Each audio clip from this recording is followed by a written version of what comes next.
और इस बीच सीधे आपको लेकर चलते हैं कन्नौज। अखिलेश यादव प्रेस कॉन्फ्रेंस के लिए पहुंच चुके हैं। ये तस्वीरें आपके सामने कन्नौज की प्रेस कॉन्फ्रेंस के लिए समाजवादी पार्टी के दफ्तर में अखिलेश यादव पहुंच चुके हैं। इत्र कारोबारी समाजवादी पार्टी के एमएलसी पंपी जैन, उनके 25 ठिकानों पर छापेमारी आज एक तरफ चल रही है। आयकर विभाग छापेमारी कर रहा है देश भर में कुल 25 ठिकानों पर समाजवादी पार्टी के एमएलसी पंपी जैन के यहां। और ये वही पंपी जैन हैं। इन्हीं पंपी जैन को लेकर आपको याद होगा पहले ही अखिलेश यादव की तरफ से कहा गया था, जब इत्र कारोबारी पीयूष जैन के घर पर छापेमारी हुई थी और करीब 200 करोड़ नकदी बरामद हुई थी, कि बीजेपी ने गलती से अपने ही कारोबारी पर छापेमारी करवा दी। बीजेपी की मंशा इन्हीं पी जैन, जो समाजवादी पार्टी के एमएलसी हैं, पंपी जैन, जिनके यहां आज छापेमारी हो रही है, उनको घेरने की थी। इस बात को लेकर अखिलेश यादव पहले ही हुंकार भर चुके हैं और आज जब पंपी जैन के 25 ठिकानों पर देश भर में छापेमारी हो रही है, तो फिर ये मंच समाजवादी पार्टी का दफ्तर कन्नौज में, जहां से लाइव प्रेस कॉन्फ्रेंस को संबोधित करने के लिए पहुंच गए अखिलेश यादव, क्या कहेंगे इस पर देश भर की नजर है। इससे पहले समाजवादी पार्टी के राज्यसभा सांसद प्रोफेसर रामगोपाल यादव, उनकी तरफ से साफ किया गया है कि बीजेपी हताश है, निराश है। इस बार चुनावी माहौल बीजेपी के मन माफिक नहीं है और इसीलिए बीजेपी की तरफ से एजेंसियों का दुरुपयोग किया जा रहा है। समाजवादी पार्टी से जुड़े लोगों पर जानबूझकर जांच एजेंसियों का शिकंजा कसने की कोशिश कर रही है बीजेपी। इस तरीके के राजनीतिक आरोप जो लगाए जा रहे हैं समाजवादी पार्टी की तरफ से बीजेपी पर। हालांकि बीजेपी की तरफ से यही कहा जा रहा है कि बौखलाहट तो अखिलेश यादव की है, क्योंकि समाजवादी पार्टी से जुड़े हुए पंपी जैन, एमएलसी समाजवादी पार्टी के पंपी जैन, उनके 25 ठिकानों पर यह छापेमारी, जहां से जानकारी सूत्रों के हवाले से सामने आ रही है कि साहब नकदी बरामद हुई है, जेवरात बरामद हुए हैं, दस्तावेज बरामद हुए हैं। कोलकाता की शेल कंपनियों से उनकी सांठगांठ सामने निकल कर आ रही है। 100 करोड़ के बोगस शेयर का मामला सामने आ रहा है। और अयोध्या में इस वक्त रैली को संबोधित कर रहे हैं गृह मंत्री अमित शाह। निर्माण भी हुआ, मगर हर बार विनाश पर निर्माण के ने विजय प्राप्त करी। इस सदी में भी हजारों लाखों लोगों ने प्रभु श्री राम के जन्म स्थान पर बलिदान दिए। पीढ़ियों तक पगड़ी नहीं पहनी, सालों तक जूते नहीं पहने, कई पीढ़ियों तक मीठा नहीं खाया। कई संतों महंतों ने अपने देह का त्याग किया, मगर प्रभु श्री राम की जन्मभूमि पर मंदिर निर्माण। और आइए सुनते हैं अब क्या कह रहे हैं अखिलेश यादव। अभी नहीं, अभी प्रेस वार्ता के बाद जब प्रेस चली जाएगी तब तुम्हें देखेंगे।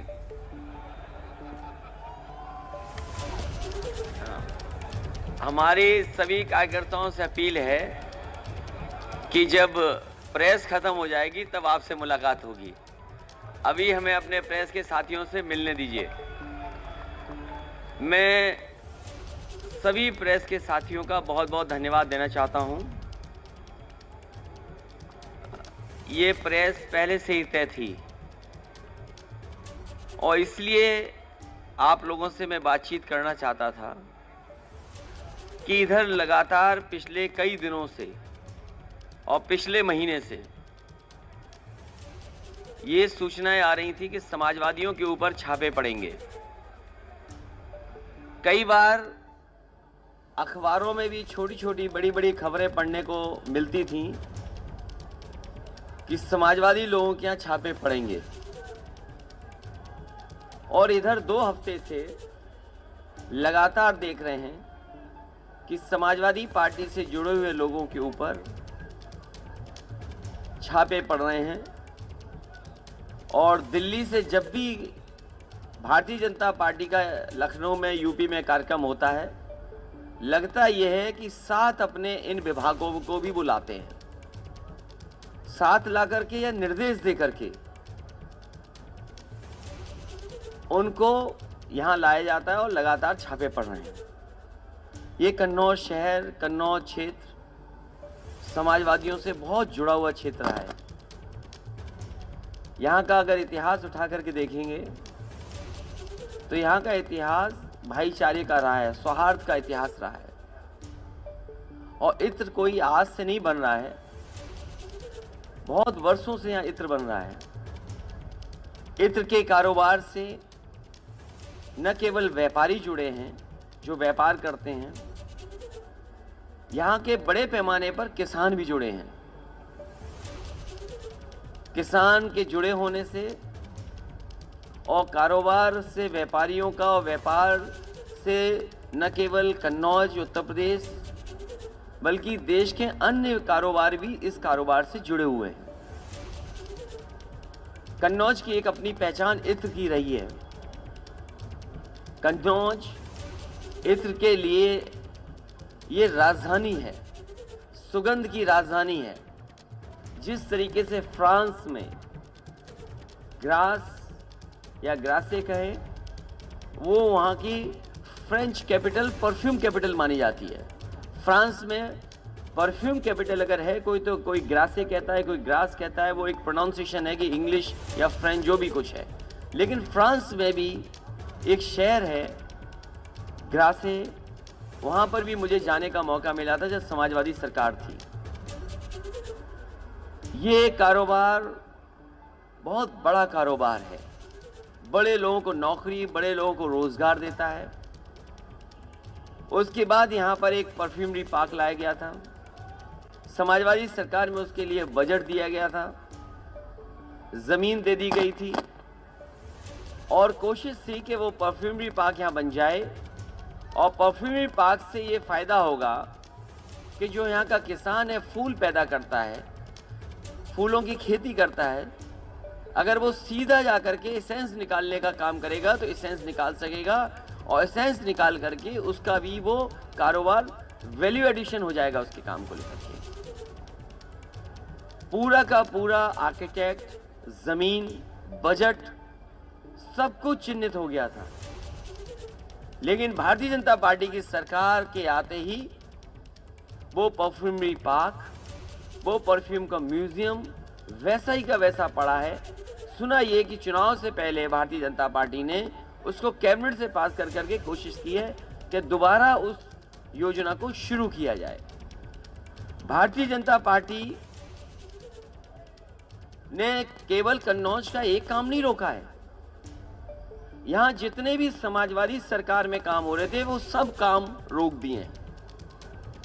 यहां पर पहला उत्तर प्रदेश का सरकार का अपनी सरकार की पराग का काऊ मिल्क प्लांट लगा था और काऊ मिल्क प्लांट इसलिए लगाया था कि आसपास यहाँ के किसानों से दूध खरीदा जाएगा और दूध के जो प्रोडक्ट्स बनेंगे, जो मिल्क प्रोडक्ट्स होंगे, वो काऊ मिल्क प्लांट के से काऊ के ही दूध के प्रोडक्ट्स होंगे।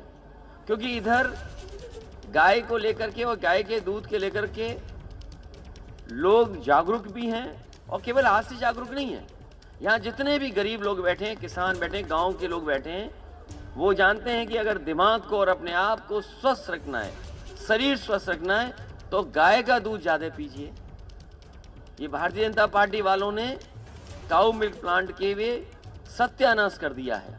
और मैंने ये कहा था कि काऊ मिल्क का अगर हमें 4 रुपया भी ज़्यादा देना पड़ेगा तो हम किसानों को 4 रुपया देंगे ज़्यादा, जिससे कि गाय बढ़ जाए और उसका मिल्क भी बढ़ जाए।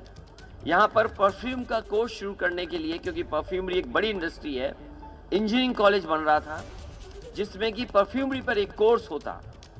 यहाँ पर बच्चे पढ़ते, परफ्यूमरी का कोर्स करते, न केवल यहाँ पर उद्योग की मदद करते, बल्कि दुनिया में भी कैसे कन्नौज के इत्र का डंका बजता, कन्नौज का इत्र का दुनिया में डंका बजता, वैसे यहाँ के नौजवान निकलते, वैसे साइंटिस्ट निकलते, वैसे परफ्यूमर्स निकलते और दुनिया में कन्नौज के नाम का डंका बजता।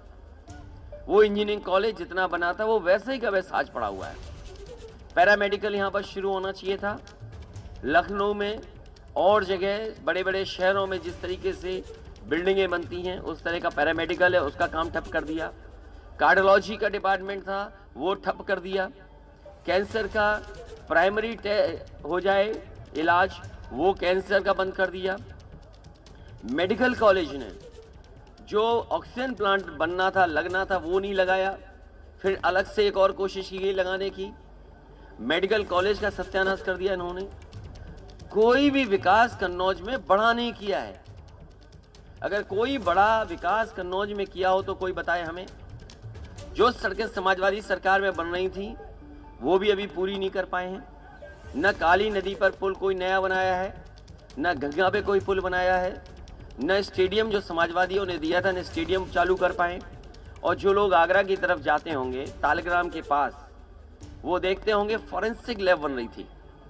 वो जो ऊंची सी बिल्डिंग दिखती है वो फॉरेंसिक लैब की थी, जिससे कि लॉ एंड ऑर्डर में कानून व्यवस्था को लेकर के या कोई क्राइम हो जाए उसकी मदद के लिए उसमें रिसर्च हो सके और सही जगह पर और सही लोगों को सजा मिल सके। फॉरेंसिक लैब में पुलिस को मदद मिलती। वो फॉरेंसिक लैब भी वैसी पड़ी हुई है। इसके किनारे मंडियां बननी थी, वो मंडियां भी ऐसी पड़ी हुई हैं। अब थोड़ी बहुत सफ़ेद पुताई कर दी है, चुनाव आ गया इसलिए। यहाँ पर हमारे सपेरों के लिए एक स्नेक चामस विलेज बनना था। जितना समाजवादियों ने काम किया, जैसी सरकार गई काम रुक गया। मैं इन बातों को इसलिए बता रहा हूं, पहले दिन से यहां के लोगों ने देखा है कन्नौज के साथ किस तरीके से व्यवहार हुआ है। कन्नौज के साथ पॉलिटिकली जो व्यवहार हुआ वो मैंने आपके सामने रखा, और साथ ही साथ ये भारतीय जनता पार्टी के लोग नफरत की दुर्गंध फैलाने वाले ये सौहार्द की सुगंध को कैसे पसंद करेंगे। कभी सोचिए आप, जो नफरत की दुर्गंध फैलाने वाले भारतीय जनता पार्टी के लोग हैं, जो नफरत की दुर्गंध फैलाते हों, वो सौहार्द की सुगंध कैसे पसंद कर सकते हैं। इसलिए जानबूझ करके समाजवादी पार्टी को तो एक जगह जहां समाजवादी पार्टी को तो करना ही चाहते हैं ये बदनाम, लेकिन दुख इस बात का है कि लखनऊ से लेकर के दिल्ली वाले तक इस कन्नौज, जिसका इतिहास, जिसकी सुगंध, जिसका इत्र, जिसकी पहचान दुनिया में है, उसको बदनाम करने में लगे हुए हैं। और पहले दिन से कह रहे हैं, जिस जगह पहले छापा मारा इन्होंने, उससे समाजवादी पार्टी का कोई रिश्ता नहीं है। समाजवादी पार्टी का उससे कोई संबंध नहीं जिस पर पहले छापा पड़ा है। जिस पर छापा पड़ा पहली बार, वो भारतीय जनता पार्टी और भारतीय जनता पार्टी के लोगों का संबंध है। भारतीय जनता पार्टी बताए कि इतने बड़े पैमाने पर रुपया कैसे निकला। जिस भारतीय जनता पार्टी ने बताया कि नोटबंदी के बाद काला धन नहीं आएगा, नोटबंदी के बाद इस तरह का पैसा इकट्ठा कोई नहीं कर पाएगा, और यह भी दावा किया जिस समय जीएसटी लागू हो रहा था कि जीएसटी लागू हो जाने से व्यापार अच्छा होगा, सरलीकरण होगा और इससे व्यापार अच्छा हो सकेगा। तो इनकी जो बड़ी बड़ी योजनाएं वो फेल हो गई, और जो डिजिटल इंडिया का सपना था वो फेल हो गया। ढूंढने गए थे समाजवादी इत्र बनाने वाले पुष्पराज जैन को, ढूंढ निकाला उन्होंने अपने ही सहयोगी साथी समर्थक पीयूष जैन को, और अब अपनी खीज मिटाने के लिए, जो उनसे गलती हुई, उस गलती को समेटने के लिए अब छापा मारा है पुष्पराज जैन, जिन्होंने समाजवादी इत्र बनाया है। और इनके साथ साथ कई और भी लपेटे में आ गए हैं, क्योंकि भारतीय जनता पार्टी को दिखाना है कि हम निष्पक्ष हैं, हम एक जगह छापा नहीं मार रहे। कन्नौज के लोगों से और देश के लोगों से मैं कहना चाहूंगा कि ये भारतीय जनता पार्टी के लोग ये नफरत फैलाने वाले लोग हैं, और जहां जहां चुनाव होता है, जहां जहां इन्हें लगता है कि ये चुनाव हार रहे हैं, मुझे वो दिन याद है जिस समय समाजवादी विजय रथ गाजीपुर से चला था। गाजीपुर हम लोग पहुंचे थे सुबह से लेकर के शाम, और शाम से लेकर के रात, और सुबह जब लखनऊ पहुंचे थे और जब रथ यात्रा समाप्त हुई तो उसके बाद सुनने में आया कि दिल्ली से 3 काले कानून वापस हो गए। कोई कुछ भी कहे, हम बधाई देते हैं देश के किसानों को जिन्होंने उस आंदोलन को चलाया, लेकिन मैं बधाई देना चाहता हूं जनता का, जो गाजीपुर से लेकर के लखनऊ तक और पूरे उत्तर प्रदेश की जनता ने समर्थन दिया, और इसका परिणाम यह हुआ कि 3 काले कानून इनको वापस लेने पड़े। समाजवादी विजय रथ में या जो जनता सड़कों पर आ रही है, जो जनता का समर्थन समाजवादी पार्टी को मिल रहा है, उससे भारतीय जनता पार्टी बौखलाई हुई है। जब से उन्हें पता लगा है कि हार यहां होगी, उन्हें हार सताने लगी। जब से हार सताई है, दिल्ली से न जाने कितने नेता उनके आ गए, और ये नेताओं का आना रुकेगा नहीं। जैसे जैसे भारतीय जनता पार्टी को हार का डर और हारने के करीब पहुंचेगी, न जाने कितनी बड़ी संख्या में नेता आपको उत्तर प्रदेश में दिखाई देंगे। और केवल नेता नहीं दिखाई देंगे, उनके जो सहयोगी संगठन हैं, इनकम टैक्स, ईडी, सीबीआई, इन्होंने गठबंधन किया है।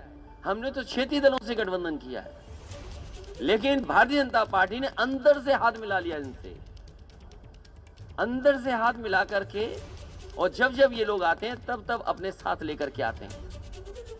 और न केवल जनता का समर्थन है, बल्कि जनता ने यह मन बनाया है कि जिस समय चुनाव होगा, भारतीय जनता पार्टी का सफाया होगा। जनता इनके कार्यक्रमों में नहीं जा रही है।